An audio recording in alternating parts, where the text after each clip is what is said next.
સાબરકાંઠા જિલ્લાના હિંમતનગર તાલુકાના જવાનપુરા ચોકડી પાસે પશુપાલકોએ 5મા દિવસે પણ ઉગ્ર વિરોધ યથાવત રાખ્યો।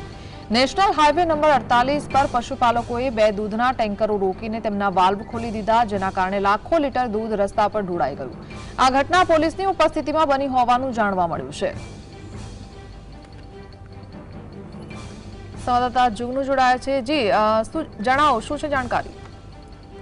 હિના સાબરકાંઠા અને અરવલ્લી જિલ્લામાં જે સાબરડેરી સામે પશુપાલકોએ આંદોલન ચાલુ કર્યું છે તેનો આજે 5મો દિવસ છે।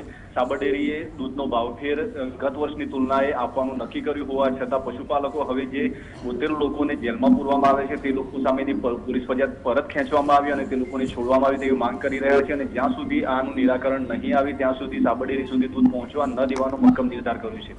આજે બાયડ તરફથી જે 2 ટેન્કર નીકળ્યા હતા તેને નેશનલ હાઈવે નંબર 8 ઉપર પશુપાલકોએ રોક્યા હતા અને ટેન્કરના વાલ ખોલીને લાખો લીટર દૂધ નેશનલ હાઈવે નંબર 8 ઉપર ઢોળી દીધું। તેના કારણે હાઈવે ઉપર ઇસ્તર દૂધની નદી નીકળી તેવો માહોલ સર્જાયો હતો। ખેડબ્રહ્મામાંથી પણ પોલીસ પ્રોટેક્શન હાથે દૂધના ટેન્કર સાબરડેરીમાં લાવવામાં આવ્યા હતા।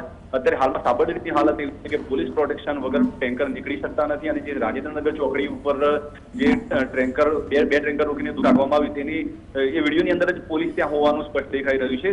અહીં નોંધપાત્ર વસ્તુ એ છે કે સાબરકાંઠા જિલ્લાના પોલીસ કર્મીઓના પરિવારો પણ પશુપાલનના વ્યવસાય સાથે જોડાયેલા છે। અંદરખાને તેઓ પણ માની રહ્યા છે કે પશુપાલકોની જે માગણી છે તે સાચી છે અને તેના કારણે કદાચ પોલીસ પગલા ભરવામાં પીછેહટ કરતું હોય એવું લાગી રહ્યું છે। જી, આભાર।